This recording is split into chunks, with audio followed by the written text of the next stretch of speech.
सोचो, कल सुबह तुम उठो और न्यूज पर अचानक ब्रेकिंग आए। भारत सरकार ने फैसला लिया है, अब हर भारतीय के बैंक खाते में 50 लाख रुपए भेजे जाएंगे। गरीब अमीर बन जाएंगे, लोग BMW खरीदेंगे, हर घर में आईफोन होगा। सुनने में सपना लगता है ना, लेकिन असलियत में ऐसा हुआ तो शायद कुछ ही महीनों में भारत की इकॉनमी टूटने लगे। आखिर ऐसा क्यों? जब सरकार खुद पैसे छापती है तो जितने चाहे उतने पैसे क्यों नहीं छाप देती?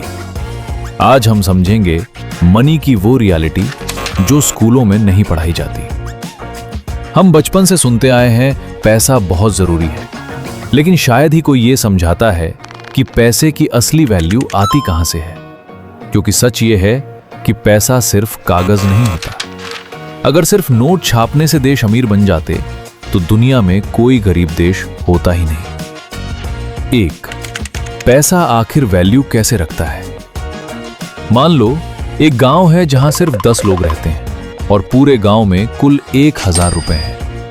अब उस गांव में दूध है, सब्जियां हैं, कपड़े हैं, दुकानें हैं, सब नॉर्मल चल रहा है। लेकिन अचानक उस गांव का मुखिया 1 लाख रुपए और छाप देता है। अब क्या होगा? क्या अचानक गांव अमीर हो गया? नहीं, क्योंकि गांव में सामान उतना ही है, लेकिन लोगों के पास पैसा बहुत ज्यादा हो गया। अब हर इंसान ज्यादा पैसे देकर चीजें खरीदने लगेगा। दूध वाला बोलेगा पहले 50 का था, अब 500 का। सब्जी वाला बोलेगा भाई सबके पास पैसा है, सस्ता क्यों बेचूं? धीरे धीरे हर चीज महंगी होने लगेगी। इसी को कहते हैं इन्फ्लेशन, यानी ज्यादा पैसा लेकिन उसकी वैल्यू कम। जब मार्केट में पैसा जरूरत से ज्यादा बढ़ जाता है तो चीजें सस्ती नहीं होती, बल्कि पैसा सस्ता हो जाता है।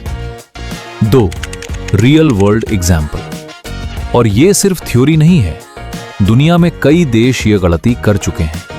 Zimbabwe example. जिम्बाब्वे नाम के देश ने बहुत ज्यादा पैसे छाप दिए थे, इतने ज्यादा कि वहां $100 ट्रिलियन का नोट तक छापना पड़ा। लेकिन हालत ऐसी थी कि लोग उस पैसे से ब्रेड भी मुश्किल से खरीद पा रहे थे। सोचो, लाखों करोड़ों रुपए जेब में, फिर भी गरीबी। Germany example. वर्ल्ड वॉर के बाद जर्मनी ने भी जरूरत से ज्यादा करेंसी छापी थी। रिजल्ट? लोग पैसों से भरे बैग लेकर बाजार जाते थे और कुछ घंटों बाद वही सामान और महंगा हो जाता था, क्योंकि करेंसी की वैल्यू तेजी से गिर रही थी। 3, इंडिया में पैसे कौन छापता है? भारत में पैसे छापने का काम RBI यानी रिजर्व बैंक ऑफ इंडिया करता है। लेकिन RBI जब चाहे तब अनलिमिटेड पैसा नहीं छाप सकता, क्योंकि उसे बैलेंस बनाना पड़ता है।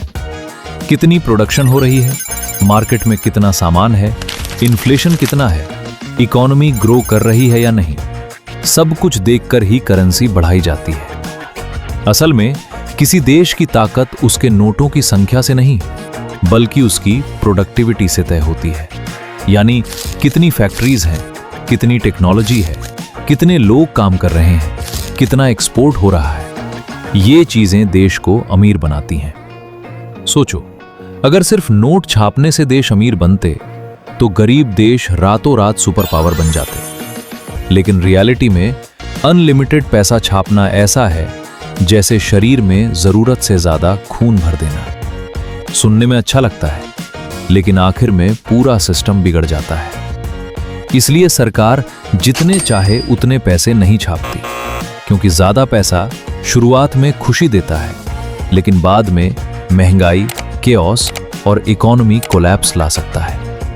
अब समझ आया कि पैसा छापना आसान है, लेकिन उसकी वैल्यू बचाकर रखना सबसे मुश्किल काम है। अगर ऐसी ही सिनेमैटिक और माइंड ब्लोइंग वीडियोस चाहिए तो चैनल सब्सक्राइब करना मत भूलना।